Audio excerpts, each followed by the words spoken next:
গভীর রাতে ইমাম সাহেবের কামরায় সুন্দরী হিন্দু যুবতী এসেছিল। তারপর যা ঘটল তা আপনার শরীরের লোম দাঁড় করিয়ে দেবে।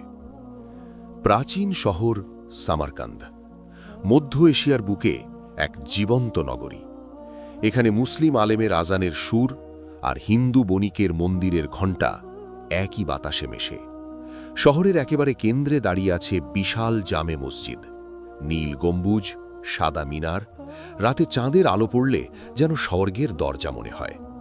আর সেই মসজিদের পাশেই ছোট্ট একটা হুজরাখানা। সেখানে থাকেন যুবক ইমাম, নাম ইউসুফ। বয়স মাত্র ২৭, কিন্তু জ্ঞানে আর প্রজ্ঞায় শহরের বুড়ো আলেমরাও তাকে সম্মান করেন। সেদিন রাত তখন অনেক গভীর, শহর ঘুমিয়ে পড়েছে। ইউসুফ হারিকেনের নিভু নিভু আলোয় কিতাব পড়ছিলেন। হঠাৎ দরজায় জোরে আঘাত। ইউসুফ চমকে উঠলেন। এত রাতে কে? তিনি উঠে ধীরে দরজার কাছে গেলেন।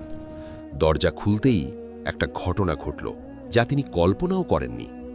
দরজা খুলতেই ঘরের ভেতরে আছড়ে পড়ল এক যুবতী নারী। ইউসুফ দ্রুত সরে গেলেন। নারীটি মেঝেতে পড়েই হাঁপাতে লাগল।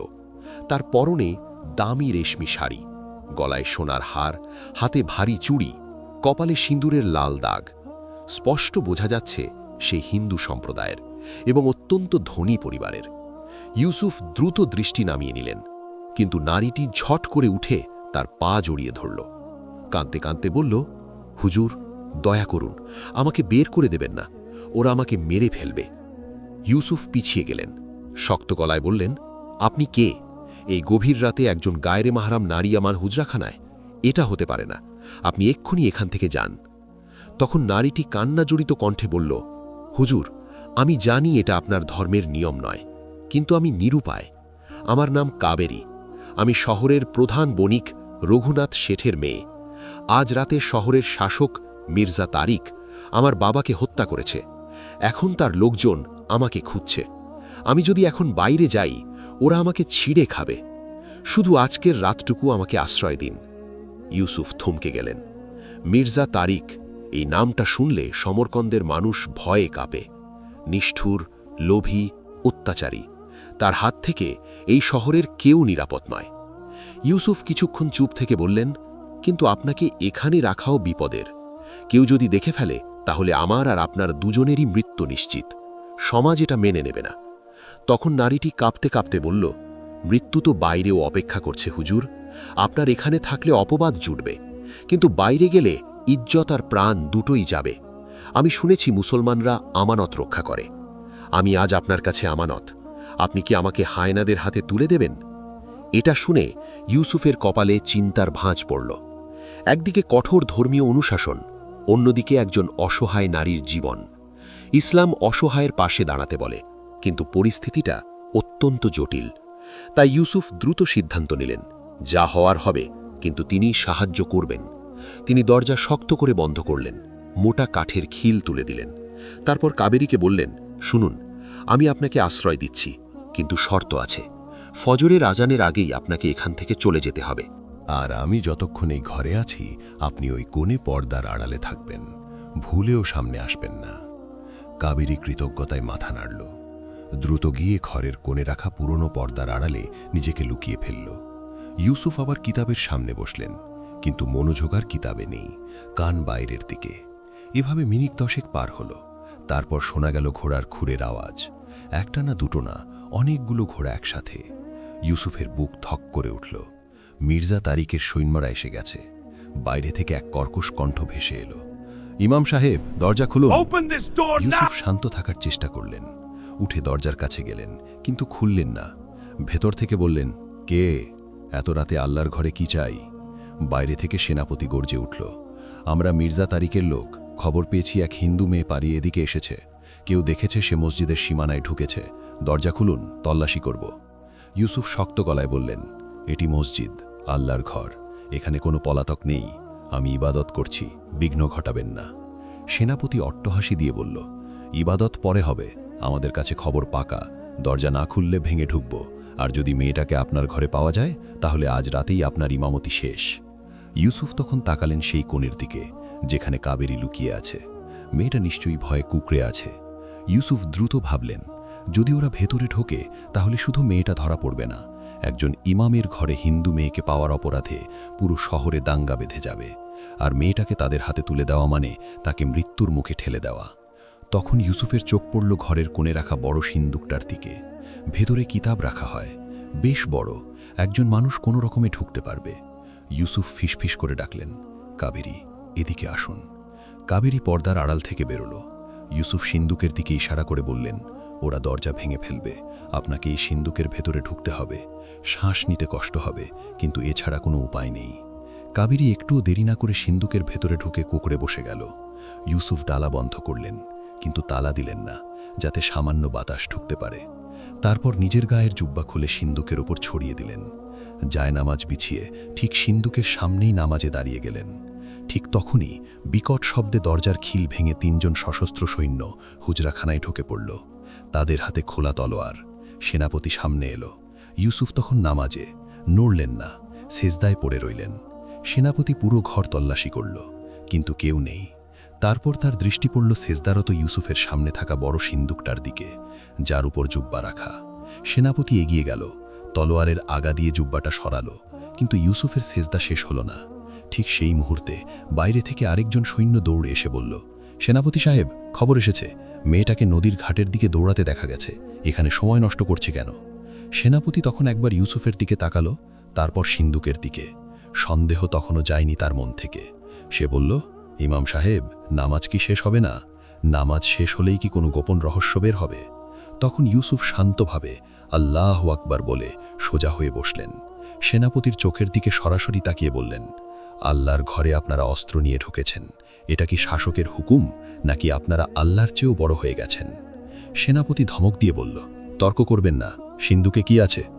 ইউসুফ বিন্দুমাত্র না কেঁপে বললেন, কিতাব, আল্লাহর কালাম, খুলে দেখতে পারেন।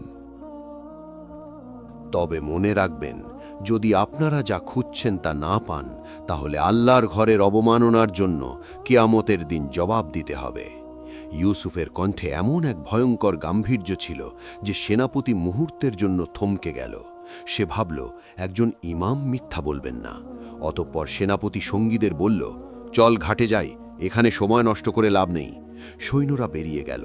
যাওয়ার সময় ভাঙা দরজাটা দড়াম করে লাগিয়ে দিয়ে গেল। ইউসুফ দ্রুত উঠে দরজা কোনো মতে আটকালেন। তারপর ছুটে গেলেন সিন্দুকের কাছে। ডালা খুললেন, কিন্তু কাবেরী তখন জ্ঞান হারিয়ে ফেলেছে। অক্সিজেনের অভাবে তার ঠোঁট নীল হয়ে গেছে, মুখ ফ্যাকাশে। ইউসুফ দ্রুত তাকে সিন্দুক থেকে বের করে মেঝেতে শোয়ালেন। পাশে রাখা পানির পাত্র থেকে হাতে পানি নিয়ে মুখে ছিটিয়ে দিলেন। কিছুক্ষণ পর কাবেরী চোখ মেলল, বড় করে শ্বাস নিল। ইউসুফ স্বস্তির নিঃশ্বাস ফেলে বললেন, ওরা চলে গেছে, কিন্তু বেশিক্ষণ দূরে থাকবে না। ঘাটে গিয়ে যখন দেখবে আপনি নেই, তখন আবার এদিকেই আসবে। কাবেরী উঠে বসল। কৃতজ্ঞতায় তার চোখ ভিজে গেল। বলল, আপনি আমার প্রাণ বাঁচিয়েছেন, কিন্তু এখন আমি কোথায় যাব? আমার বাড়ি ওরা পুড়িয়ে দিয়েছে, আমার আত্মীয়রা ভয়ে কেউ দরজা খুলবে না। ইউসুফ কিছুক্ষণ চিন্তা করলেন, তারপর বললেন, শহরের পশ্চিম গেটের কাছে পুরনো গরস্থান আছে, সেখানে একজন বৃদ্ধ খাদেম থাকেন, নাম আবু সাঈদ, আমার পরিচিত বিশ্বস্ত মানুষ। আপাতত আপনাকে সেখানে রেখে আসা ছাড়া উপায় নেই। কিন্তু সমস্যা হলো, পশ্চিম গেট পৌঁছতে হলে শহরের প্রধান বাজার পার হতে হবে, আর এখন সেখানে সৈন্যদের কড়া পাহারা। কাবেরী বলল, আমি তৈরি, আপনি যা বলবেন তাই করব।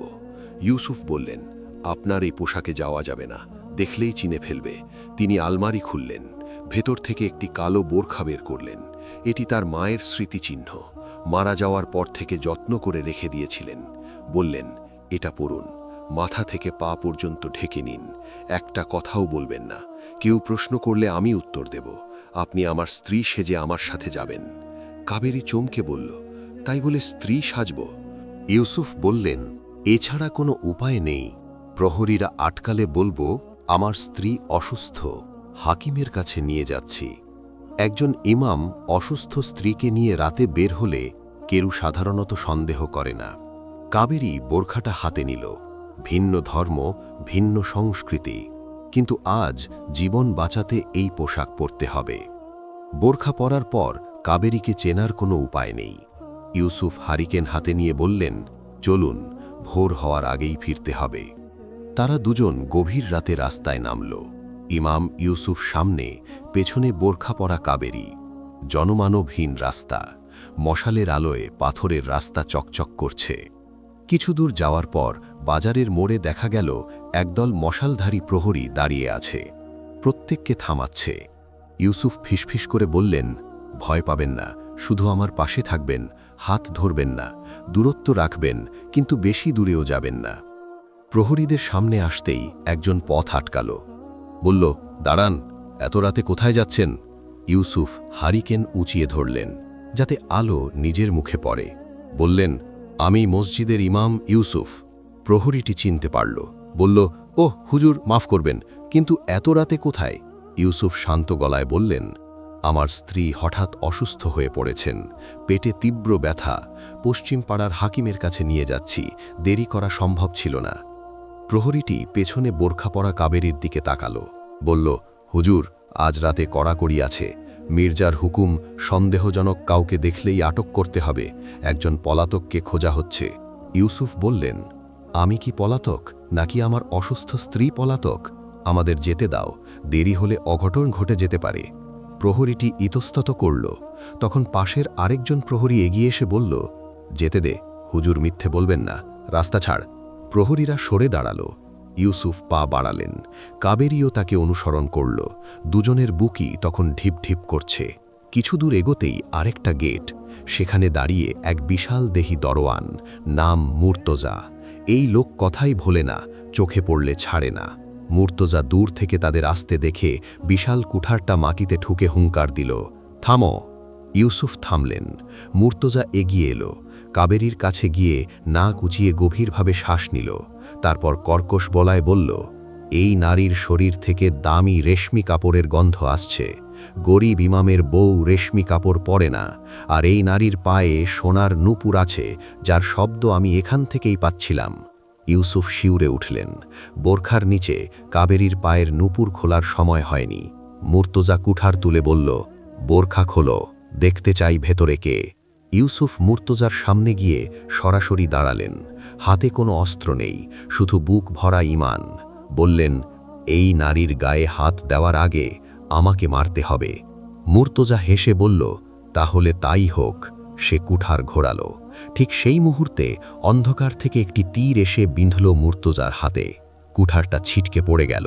অন্ধকার থেকে একটা কণ্ঠ ভেসে এলো, দৌড়ান হুজুর। ইউসুফ আর কাবেরী মুহূর্ত দেরি না করে গেটের পাশের সুড়ঙ্গ পথে দৌড় দিল। পেছনে মুর্তজার চিৎকার, সামনে অন্ধকার। তারা দৌড়াচ্ছে, থামার উপায় নেই, কারণ পেছনে মশালের আলো এগিয়ে আসছে, আর সেই অন্ধকারের মধ্যে তারা জানে না সামনে কি অপেক্ষা করছে। সুড়ঙ্গের ভেতরে ঘুটঘুটে অন্ধকার।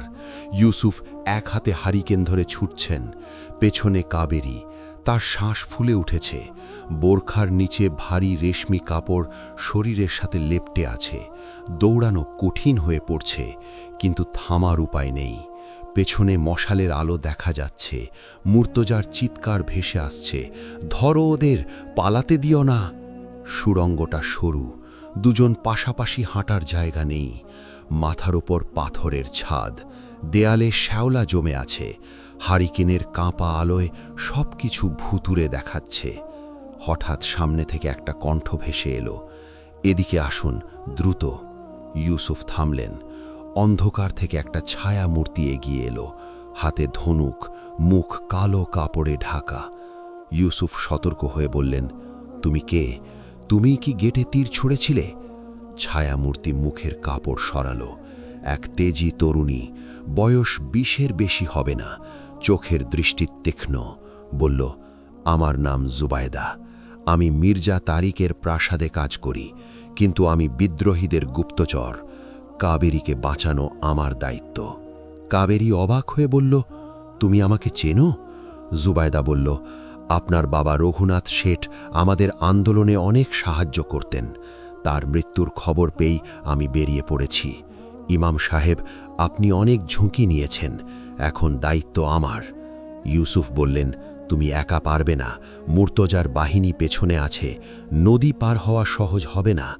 জুবায়দা বলল, নদী পার হওয়ার ব্যবস্থা আছে, কিন্তু সমস্যা অন্য জায়গায়। মির্জা তারিক শহরের সব মাঝিকে আটক করেছে, কেউ যাতে পালাতে না পারে। আমাদের নিজেদেরই নৌকা চালাতে হবে, তাছাড়া নদীতেও আজ রাতে টহল চলছে। ইউসুফ বললেন, তাহলে উপায় কি? জুবাইদা পকেট থেকে একটা ছোট মানচিত্র বের করল, বলল, শহরের উত্তরে পুরনো পানির কল আছে, সেখান দিয়ে নদীর নিচে একটা গোপন নর্দমা আছে।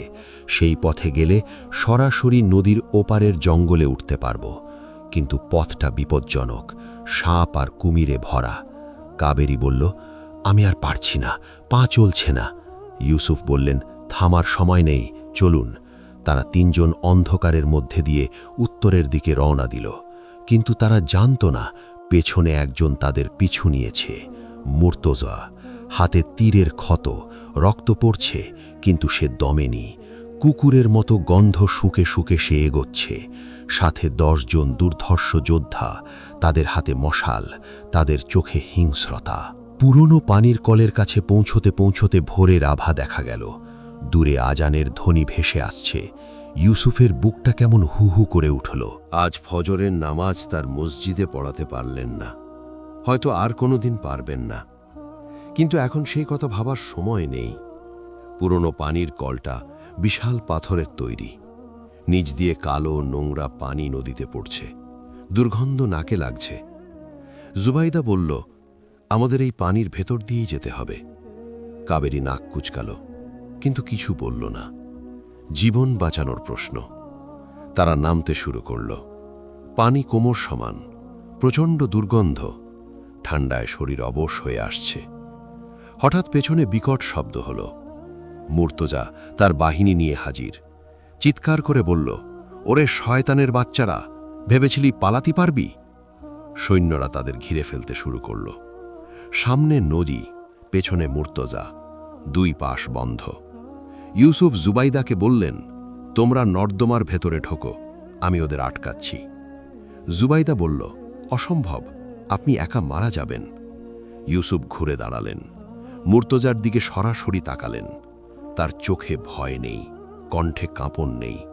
বললেন, মুর্তজা, আমি ইমাম, আমার হাতে অস্ত্র নেই, কিন্তু আমার পেছনে একজন অসহায় নারী আছে, তাকে পেতে হলে আমার লাশ পেরিয়ে আসতে হবে। মুর্তজা হাহা করে হেসে বলল, তাহলে লাশই হও। সে এগিয়ে এলো, কুঠার ঘোরালো। ইউসুফ এক পাও সরলেন না। ঠিক সেই মুহূর্তে অন্ধকার আকাশ থেকে একটা নয়, একসাথে 5টা তীর এসে বিঁধল মুর্তজার বাহিনীর মধ্যে।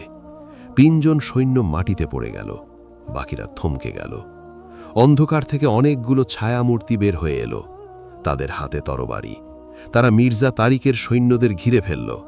তাদের নেতা এগিয়ে এলো, বলল, মুর্তজা, আজ রাতে অনেক বেশি এগিয়ে গেছ, একজন নিরীহ ইমামের গায়ে হাত দিতে আসবে না। মুর্তজা চমকে তাকালো, বলল, তোরা কারা? নেতা মাথার কাপড় সরালো।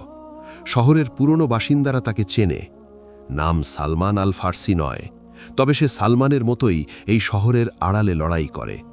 বলল, আমরা সেই মানুষ যারা জালিমের বিরুদ্ধে দাঁড়ায়। আজ রাতে তোমাদের কেউ এখান থেকে এগোবে না।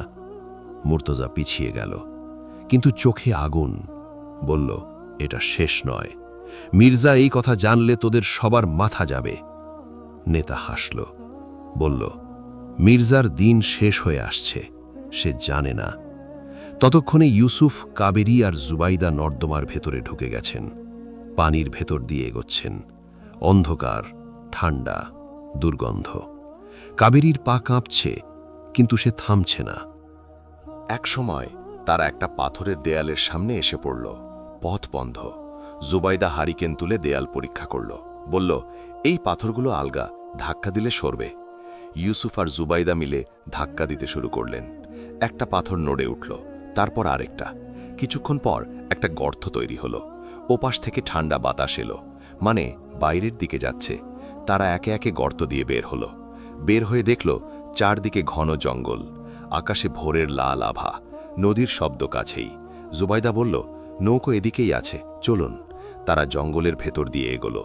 একটু পরেই নদীর পাড় দেখা গেল, একটা ছোট নৌকো বাঁধা। জুবাইদা দ্রুত নৌকোর দড়ি খুলল। তারা 3 জন উঠে পড়ল। জুবাইদা দাঁড় বাইতে শুরু করল। নৌকো নদীতে ভাসল। কাবেরী নৌকার কিনারায় বসে পানির দিকে তাকিয়ে আছে, চোখে পানি। বলল, আমার বাবার লাশ এখনও ওখানে পড়ে আছে, আমি পালিয়ে এলাম। ইউসুফ বললেন, আপনি পালাননি, বেঁচে আছেন। বেঁচে থাকাটাই এখন সবচেয়ে বড় কাজ। আপনার বাবার হত্যার বিচার হবে, একদিন হবেই। কাবেরী তাকালো ইউসুফের দিকে। এই মানুষটাকে সে আগে কখনো দেখেনি, কিন্তু আজ রাতে এই মানুষটা তার জন্য সব ঝুঁকি নিয়েছেন, জীবন বাজি রেখেছেন, অথচ তার কাছ থেকে কিছুই পাওয়ার নেই, শুধু একটা কারণে, সে অসহায় ছিল। কাবেরী বলল, হুজুর, আপনি এত কিছু করলেন কেন আমার জন্য? আমি তো হিন্দু, আমার ধর্ম আলাদা, আমার সংস্কৃতি আলাদা, আপনার কাছ থেকে তো কিছুই পাওয়ার নেই। ইউসুফ একটু থামলেন, তারপর বললেন, আমার নবী একবার একজন ইহুদির জানাজায় দাঁড়িয়েছিলেন। সাহাবারা বললেন, ইয়া রাসূল আল্লাহ, সে তো অমুসলিম। তখন নবী বললেন, সে কি মানুষ নয়? আপনি মানুষ, আর একজন মানুষ বিপদে পড়লে সাহায্য করা আমার ধর্মের আদেশ, ধর্ম দেখে নয়। কাবেরী কথাটা শুনে চুপ হয়ে গেল। বুকের ভেতরে কিছু একটা নড়ে উঠল। এমন কথা সে আগে কখনো শোনেনি। নৌকো এগিয়ে চলছে। নদীর মাঝপথে এসে হঠাৎ দূরে একটা মশালের আলো দেখা গেল। জুবাইদা ফিসফিস করে বলল, টহলের নৌকো, দাঁড় বাওয়া বন্ধ করো, ওরা শব্দ পেলে এদিকে আসবে। তারা তিনজন চুপ হয়ে গেল। নৌকো ভাসতে লাগল। টহলের নৌকোটা আস্তে আস্তে দূরে সরে গেল। সবাই স্বস্তির নিঃশ্বাস ফেলল। জুবাইদা আবার দাঁড় বাড়িতে শুরু করল। কিছুক্ষণ পর নৌকো ওপারে ঠেকল। তারা তিনজন নামল। সামনে ঘন জঙ্গল, পেছনে নদী। ইউসুফ বললেন, জুবাইদা, এখন কোথায় যাবে? জুবাইদা বলল, 5 মাইল উত্তরে একটা গ্রাম আছে, সেখানে আমাদের লোক আছে। কাবেরীকে সেখানে রাখব, নিরাপদ থাকবে। ইউসুফ মাথা নাড়লেন। বললেন, ঠিক আছে, তোমরা যাও। কাবেরী তখন ঘুরল, ইউসুফের দিকে তাকালো, বলল, হুজুর, আপনি কোথায় যাবেন? ইউসুফ বললেন, আমাকে ফিরতে হবে, আমার মসজিদ আছে, আমার মানুষ আছে। কাবেরী চমকে বলল, ফিরবেন? ওরা তো আপনাকে ধরবে। ইউসুফ বললেন, হয়তো ধরবে, কিন্তু আমি পালিয়ে থাকতে পারবো না। যে ইমাম বিপদে পালায় সে কেমন ইমাম? কাবেরীর চোখ ভিজে গেল। সে বলল, আপনি কি ভয় পাচ্ছেন না? ইউসুফ একটু হাসলেন, বললেন, ভয় পাচ্ছি, কিন্তু আল্লাহর ভয় মানুষের ভয়কে ছোট করে দেয়। কাবেরী কিছু বলতে পারল না, শুধু হাত তুলে কপালে ঠেকালো। তারপর জুবাইদার সাথে জঙ্গলের ভেতরে চলে গেল। ইউসুফ দাঁড়িয়ে রইলেন, তাদের যাওয়া দেখলেন। তারপর নদীর দিকে মুখ ঘোরালেন।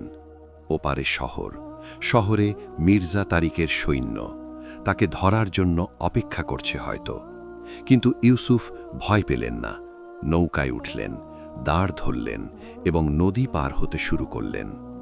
ইউসুফ যখন নদী পার হয়ে শহরের ঘাটে পৌঁছলেন, তখন ভোরের সূর্য একটু একটু উকি দিচ্ছে। আকাশে লাল আভা, পাখি ডাকছে, কিন্তু শহরটা এখনো থমথমে। রাস্তায় সৈন্য, ঘরে ঘরে ভয়। ঘাটে পা দিতেই দুজন সৈন্য এগিয়ে এলো, বলল, দাঁড়াও। ইউসুফ দাঁড়ালেন। সৈন্য দুজন তাকে চিনল, বলল, ইমাম ইউসুফ, তুমি? আমরা তোমাকে খুঁজছিলাম। ইউসুফ বললেন, আমি নিজেই এসেছি, কোথাও পালাইনি। সৈন্যরা তাকে ধরল, হাত বাঁধল, টেনে নিয়ে চলল। শহরের মানুষ রাস্তায় বের হয়ে দেখছে, কেউ কেউ চিনতে পারছে, ফিসফিস করছে, ইমাম সাহেবকে ধরে নিয়ে যাচ্ছে, কি হবে এবার? সৈন্যরা ইউসুফকে নিয়ে গেল মির্জা তারিকের দরবারে। বিশাল হলঘর, মাঝখানে সোনার সিংহাসনে বসে আছে মির্জা তারিক। বয়স 50-এর কাছাকাছি, মোটা শরীর, চোখে হিংস্রতা। পাশে দাঁড়িয়ে মুর্তজা, হাতে ব্যান্ডেজ বাঁধা, তীরের ক্ষত, কিন্তু চোখে আগুন। ইউসুফকে দেখেই মির্জা উঠে দাঁড়ালো, বলল, ইমাম সাহেব, রাতে কোথায় ছিলেন, কি করছিলেন? ইউসুফ মাথা উঁচু রেখে বললেন, আল্লাহর কাজ করছিলাম। মির্জা হা হা করে হেসে বলল, আল্লাহর কাজ? হিন্দু মেয়েকে পালাতে সাহায্য করাটা আল্লাহর কাজ? ইউসুফ বললেন, একজন অসহায় মানুষকে জালিমের হাত থেকে বাঁচানো আমার ধর্মের আদেশ। মির্জার মুখ লাল হয়ে গেল, বলল, তুমি জানো এর শাস্তি কি? ইউসুফ বললেন, জানি। মির্জা বলল, মৃত্যু। ইউসুফ এক মুহূর্তের জন্যও কাঁপলেন না, বললেন, মৃত্যু তো আসবেই, আজ হোক কাল হোক, কিন্তু যেদিন আল্লাহর সামনে দাঁড়াবো সেদিন যেন বলতে পারি আমি জালিমের সামনে মাথা নোয়াইনি। দরবারে সবাই চুপ হয়ে গেল। মির্জা চিৎকার করে বলল, এই ইমামকে বন্দি করো। আগামীকাল সকালে শহরের মাঝখানে প্রকাশ্যে মৃত্যুদণ্ড দেওয়া হবে, যাতে শহরের সবাই দেখতে পায় জালেমের বিরুদ্ধে যে দাঁড়ায় তার কি হয়। সৈন্যরা ইউসুফকে টেনে নিয়ে গেল, অন্ধকার কারাকক্ষে ছুড়ে দিল, দরজায় শেকল লাগাল। ইউসুফ অন্ধকারে বসে রইলেন, একা, কিন্তু ভেতরে কোনো ভয় নেই। তিনি অজু করলেন, নামাজ পড়লেন, তারপর আল্লাহর কাছে দোয়া করলেন। বললেন, ইয়া আল্লাহ, আমি তোমার পথে ছিলাম, তুমি যা ভালো মনে করো তাই করো। সেদিন সন্ধ্যায় কারাগারের বাইরে একটা শোরগোল শুরু হল। ইউসুফ শুনতে পেলেন, গলার আওয়াজ বাড়ছে। তারপর এক সময় দরজায় ধাক্কার শব্দ, শেকল ভাঙার শব্দ। দরজা খুলে গেল, আলো ঢুকল, একজন মানুষ ঢুকল, সেই বিদ্রোহীদের নেতা যাকে রাতে নদীর পাশে দেখেছিলেন। তার পেছনে আরও অনেকজন। নেতা বলল, হুজুর চলুন, সময় নেই। ইউসুফ বললেন, কি হয়েছে? নেতা বলল, মির্জা তারিক গ্রেপ্তার হয়েছেন, খলিফার দরবার থেকে বিশেষ দূত এসেছেন। মির্জা অত্যাচারের খবর খলিফার কানে পৌঁছেছে, তাকে ক্ষমতা থেকে সরিয়ে দেওয়া হয়েছে, শহর এখন মুক্ত। ইউসুফ এক মুহূর্ত চুপ রইলেন, তারপর চোখ বন্ধ করলেন। আলহামদুলিল্লাহ। সেদিন দুপুরে শহরের মাঝখানে মানুষ জড়ো হল। মির্জা তারিককে শেকল পরিয়ে নিয়ে যাওয়া হচ্ছে। মানুষ দেখছে, কেউ কেউ কাঁদছে, কেউ কেউ আল্লাহর শুকরিয়া আদায় করছে। ইউসুফ একপাশে দাঁড়িয়ে দেখলেন। হঠাৎ ভিড়ের মধ্যে থেকে একটা চেনা মুখ বের হল, কাবেরী। তার পাশে জুবাইদা। কাবেরীর পরনে আর রেশমি শাড়ি নেই, সাদা কাপড়, মুখে শোকের ছাপ। বাবার মৃত্যুর শোক এখনো তাজা, কিন্তু চোখে একটা আলো আছে। সে ইউসুফের কাছে এলো, বলল, হুজুর, আপনি ঠিক আছেন? ইউসুফ বললেন, আলহামদুলিল্লাহ। আপনি? কাবেরী বলল, বেঁচে আছি, আপনার কারণে। সে একটু থামল, তারপর বলল, হুজুর, আমি একটা কথা জিজ্ঞেস করতে পারি? ইউসুফ বললেন, বলুন। কাবেরী বলল, রাতে আপনি বললেন আপনার নবী একজন অমুসলিমের জানাজায় দাঁড়িয়েছিলেন, শুধু এই কারণে যে সে মানুষ। এই ধর্মের কথা আমাকে আরও বলবেন? ইউসুফ একটু চমকালেন, তারপর বললেন, অবশ্যই, তবে সেটা কোনো চাপে নয়। আপনি নিজে থেকে জানতে চাইলে বলবো। কাবেরী মাথা নাড়ল, বলল, আমি নিজে থেকেই জানতে চাই। সেই মুহূর্তে দূরে মসজিদের মিনার থেকে আজানের সুর ভেসে এলো, আল্লাহু আকবার। ইউসুফ সেই সুর শুনলেন, বুকে একটা শান্তি এলো। সেই রাতে একটা অসহায় মানুষকে বাঁচাতে গিয়ে তিনি সব হারাতে পারতেন, কিন্তু আল্লাহ তাকে রক্ষা করেছেন এবং এমন একটা পরিস্থিতিতে দাঁড় করিয়েছেন যেখানে একটি মানুষের মন ইসলামের দিকে ঘুরে গেছে, শুধু একটা কাজের কারণে, কারো প্রতি সদয় হওয়ার কারণে।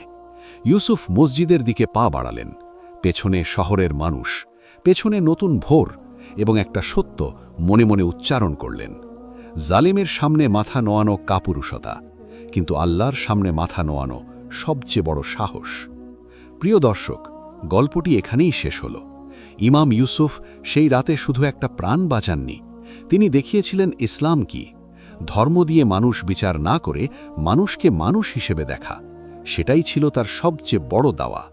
যদি গল্পটা ভালো লেগে থাকে তাহলে লাইক দিন, কমেন্টে জানান পরের গল্প কোনটা দেখতে চান। আল্লাহ হাফেজ।